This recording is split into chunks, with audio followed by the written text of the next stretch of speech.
Headline এবং banner দেখে আপনারা বুঝতে পারছেন যে আমি শেখ হাসিনা এবং খালেদা জিয়া বিষয়ক একটা কথা বলতে যাচ্ছি।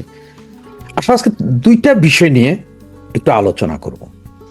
প্রথমটি, আপনারা যা হেডলাইনে দেখছেন যে খালেদা জিয়ার প্রতি শেখ হাসিনার যে বার্তা।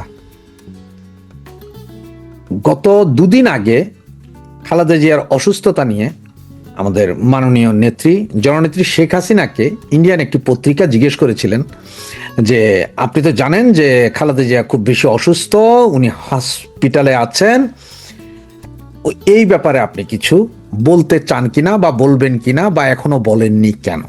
কথাটা এমন ছিল। সেই জায়গায় উনি বলেছেন যে জি আমি শুনতে পেয়েছি, ইমেল বার্তা এটা, যে আমি শুনতে পেয়েছি খালেদা জিয়া প্রচণ্ড অসুস্থ, উনি হসপিটালাইজড, ভেন্টিলেশন আছেন, তো আমি ওনার দ্রুত রোগ মুক্তি কামনা করি। মানে জননেত্রী শেখ হাসিনা বলেছেন যে উনি দোয়া করছেন যাতে খালেদা জিয়া সুস্থ হয়ে ফিরে আসেন, এই রোগ মুক্তির কামনা করেছিলেন। একটা জিনিস আপনারা একটু খেয়াল করলে হয়তো দেখবেন যে 2015 সালে সম্ভবত যখন আরাফাত রহমান কোকো মারা যায় সিঙ্গাপুরে, তখন খালেদা জিয়ার বাড়িতে শেখ হাসিনা সহ আরো কিছু মন্ত্রী পরিষদ সেখানে যায় খালেদা জিয়ার সাথে দেখা করতে, কিন্তু দীর্ঘ 8 থেকে 10 মিনিট দাঁড়িয়ে থাকার পরও খালেদা জিয়ার সাথে দেখা হয়নি। বিএনপির নেতারা, সিনিয়র নেতারা এসে বলেছিলেন যে না, খালেদা জিয়ার সাথে এখন দেখা করা যাবে না, কারণ উনি খুবই শোকাগ্রস্ত, উনি ইঞ্জেকশন নিয়ে ঘুমিয়ে গিয়েছেন, এইসব বলে শেখ হাসিনাকে সেদিন সেখান থেকে পাঠিয়ে দেন। এছাড়াও এই যে আপনার 15ই আগস্ট 1975 সালের 15ই আগস্ট বঙ্গবন্ধু পরিবার পুরোটাকে হত্যা করা হয়, এমনকি 8 বছরের শিশু শেখ রাসেলকেও সেদিন হত্যা করা হয়।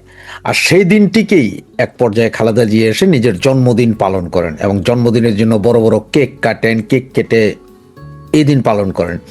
এরপরও আজকে যখন খালেদা জিয়া অসুস্থ, তখন শেখ হাসিনা সব ভুলে গিয়ে তার রোগ মুক্তি কামনা করেছেন। ফায়ারাজ, আপনারা আরেকটা জিনিস খেয়াল করেন, যেদিন শেখ হাসিনার বিরুদ্ধে মিথ্যা হত্যা মামলার রায় দেওয়া হয় সেদিন খালেদা জিয়া শুকরিয়া আদায় করেন। খালেদা জিয়া শুকরিয়া আদায় করেন যে বিচার ঠিক হয়েছে, ওনাকে ফাঁসি দেওয়া দরকার, এবং তার 3 দিনের মাথায় উনি আবার কোথায় চলে যান? কোমায় চলে যান, হসপিটালে। এরপরও আমাদের জননেত্রী শেখ হাসিনা মানবতার দৃষ্টিকোণ থেকে খালেদা জিয়ার রোগ মুক্তি কামনা করেছেন। এটাকেই বলে মানবতা, এটাকেই বলে সহনশীল রাজনীতি।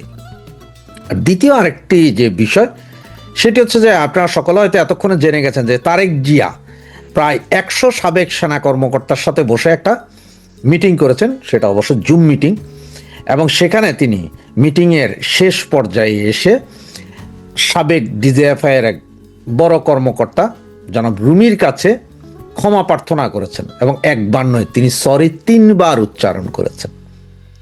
তার আমলে উনি কি দুর্ব্যবহার করেছেন তার সাথে, সেটা নিয়ে তিনি ক্ষমা প্রার্থনা করেছেন।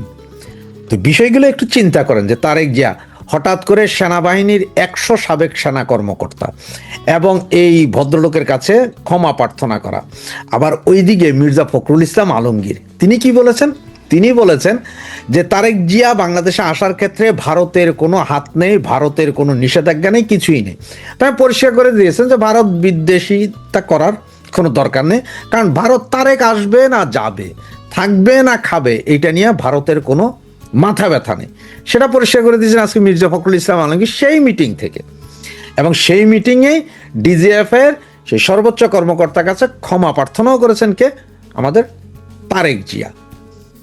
এর ভিতরে জামাতরে বলেছেন যে জামাত 71 সালে কি করেছে সেগুলো যাতে মানুষ ভুলে না যায়। বুঝতেই পারছেন যে তারেক জিয়া হঠাৎ করে জামাতের সাথে দুর্ব্যবহার শুরু করলেন, জামাত তো আগেই উল্লঙ্ঘ করেছেন। তো সবকিছু মিলিয়ে আসলে নির্বাচনের দিন বা তারিখ যত ঘনিয়ে আসছে বলে আমরা মনে করছি, ততই তারেক জিয়ার চরিত্র হালকা হালকা করে চেঞ্জ হচ্ছে। এটা কিন্তু আসল চেঞ্জ না, এটা হচ্ছে পলিটিক্যাল চেঞ্জ, স্ট্যান্ডবাজি। এটা হচ্ছে যে ভোটে কোনোভাবে যদি মুক্তিযোদ্ধার সপক্ষের লোকজনের যদি আনা যায় কেন্দ্রে, যদি তারা কিছু ভোট পায়, এগুলোই হচ্ছে যে মূল কাহিনী, অন্য কিছু না। আর সামরিক বাহিনীর যে 100 জন, তাতে বিএনপি এখন পর্যন্ত যতগুলো আসন দিয়েছে তার মধ্যে মানে এখনো 50-60টা আসন বাদ আছে। সেখানেও দেখবে না যে আপনার বিভিন্ন সাবেক সেনা কর্মকর্তাদেরকে নমিনেশন দিবে, এটা মনে রাখেন যে সেখানে সাবেক সেনা কর্মকর্তা নমিনেশন দিয়ে ওনারা ধানের শীষে নির্বাচন করার একটা প্ল্যানিং আছে। আর এই নির্বাচনে যেহেতু আওয়ামী লীগ আসতে পারবে না বলে বলছে, দেখার বিষয় যে আসলে এই নির্বাচনটাকে আওয়ামী লীগ কীভাবে নেয়।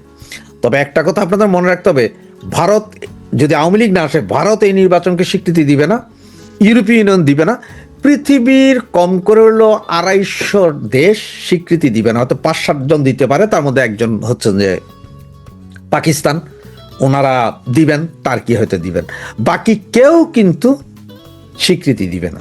সুতরাং বিপদেই আছে ইউনূস সরকার।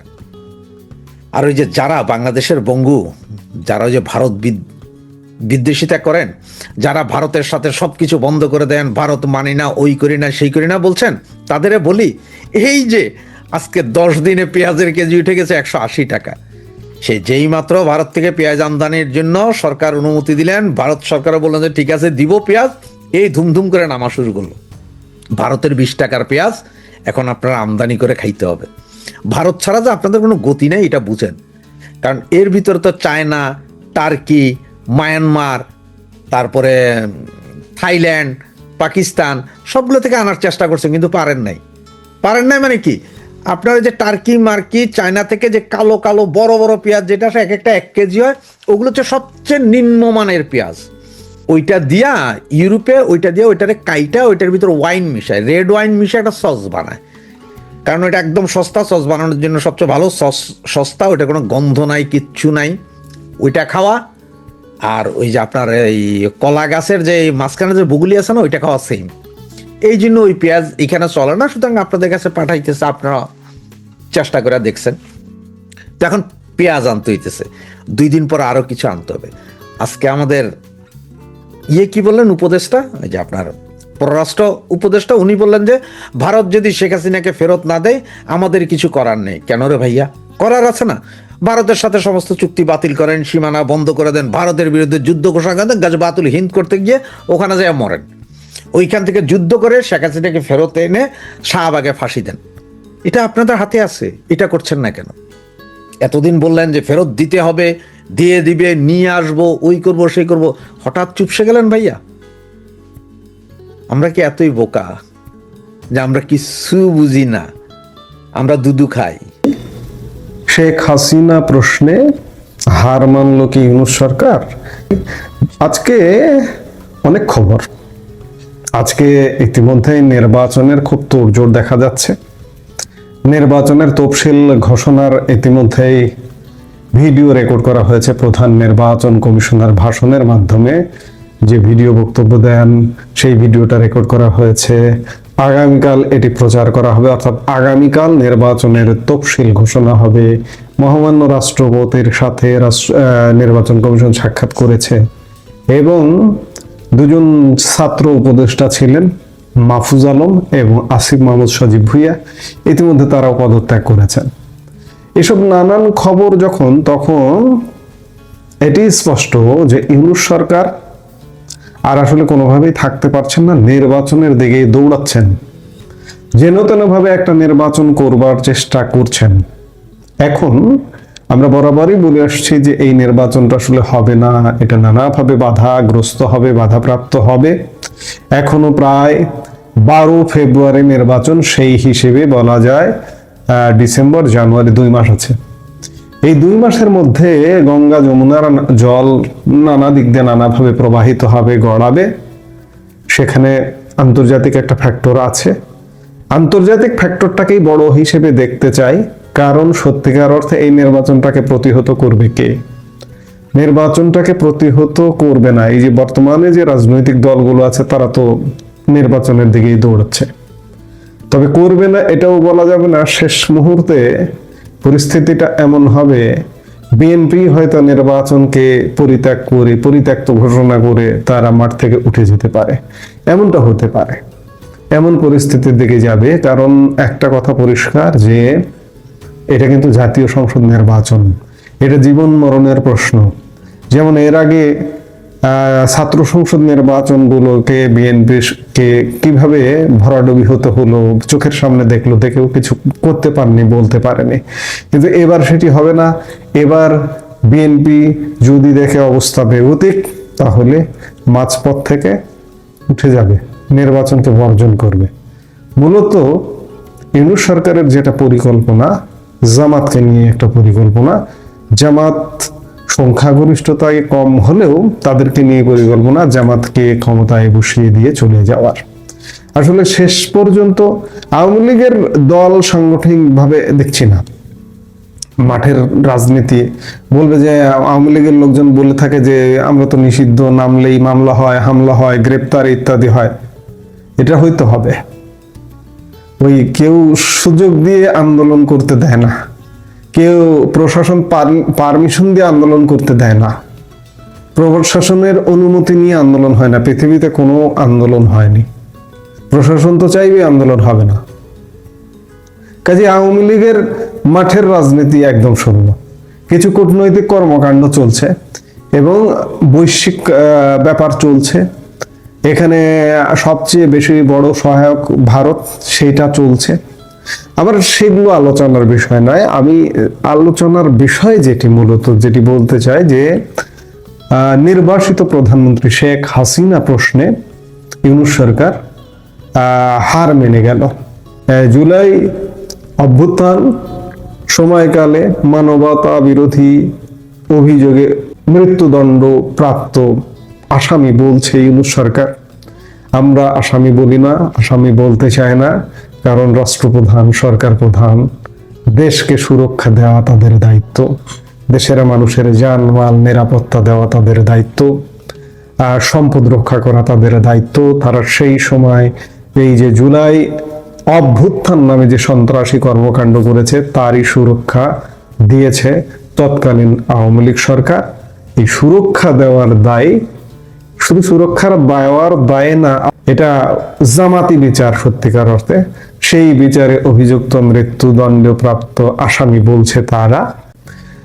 ইউনূস সরকারের পররাষ্ট্র উপদেষ্টা তৌহিদ হোসেন বলেছেন যে শেখ হাসিনাকে ফেরানোর বিষয়টি ভারতের সিদ্ধান্তের উপর নির্ভরশীল।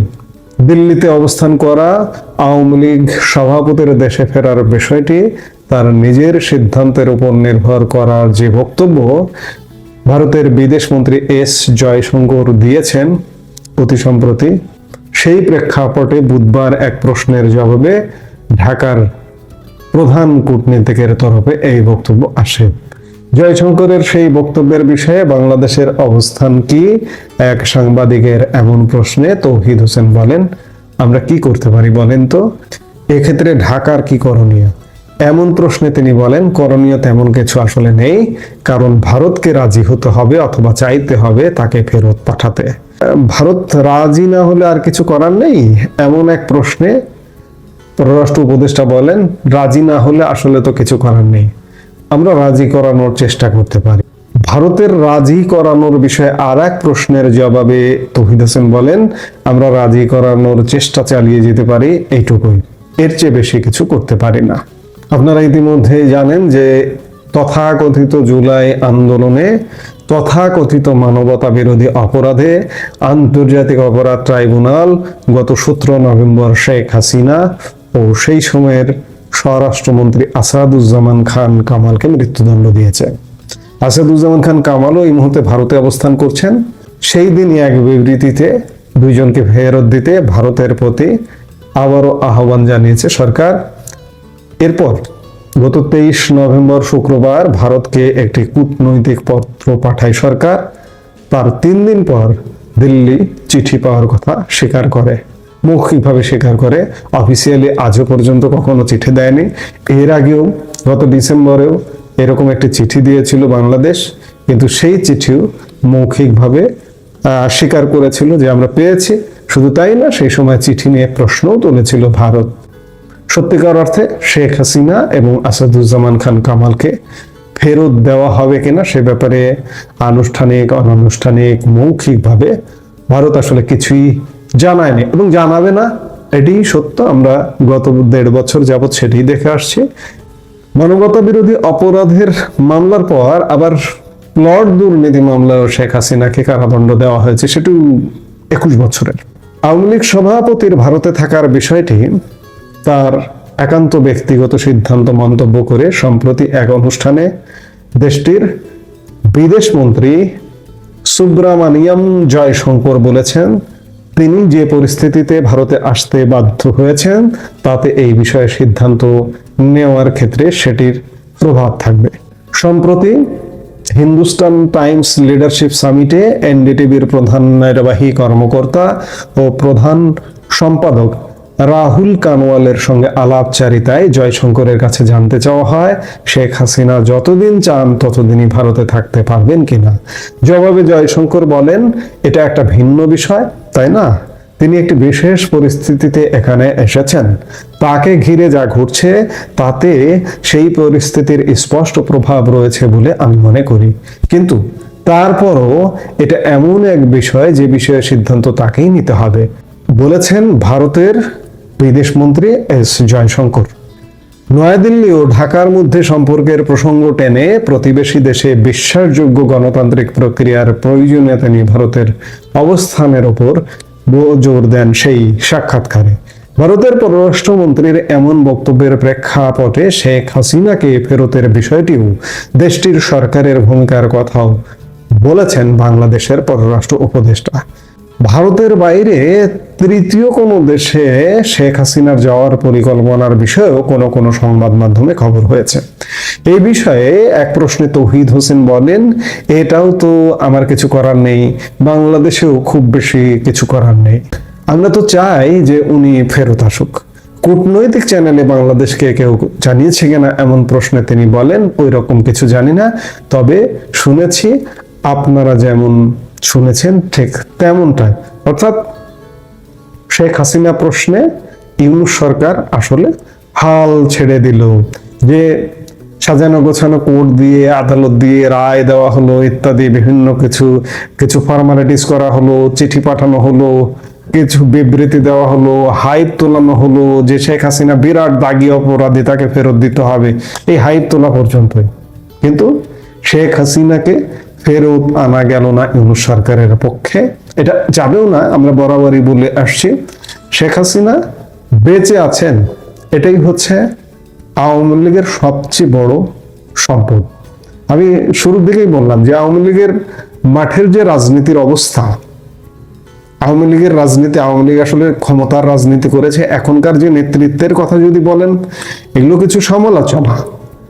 15.5 বছরে আওয়ামী লীগ দল হিসেবে, রাজনৈতিক দল হিসেবে যে নেতৃত্বটা গড়ে উঠেছে সেটা আসলে ক্ষমতা কেন্দ্রিক নেতৃত্ব। বিরোধী দলে মাঠে কাদায় জলে পড়ে থাকা, পোড় খাওয়া সেই নেতৃত্ব এখন আওয়ামী লীগে নেই আসলে। তবে ওই যে সব কথার শেষ কথা, আসার কথা বললাম যে শেখ হাসিনা যেহেতু বেঁচে আছেন, শেখ হাসিনা যেহেতু নিরাপদে আছেন, সেহেতু তার দীর্ঘদিনের বিরোধী দলের রাজনীতি করবার ক্ষমতা আছে, অভিজ্ঞতা আছে। সেই জায়গা থেকে কিভাবে মুক্তি পাওয়া যায়, কিভাবে ঘুরে দাঁড়াতে হয় তিনি সেটি জানেন। তিনি সেই বিরোধী দলের রাজপথের উপযোগী রাজনৈতিক দল হিসেবে রূপদান করবেন আগামী দিনে, সেটাই হচ্ছে সবচেয়ে বড় ব্যাপার। এখন দেখার বিষয়। সোজা কথা, আমরা মুদ্রা কথা বলতে পারি যে শেখ হাসিনার ব্যাপারে ইউনূস সরকার হার মেনে গেল। এই মুহূর্তে এ পর্যন্ত। সবাই ভালো থাকুন, সুস্থ থাকুন।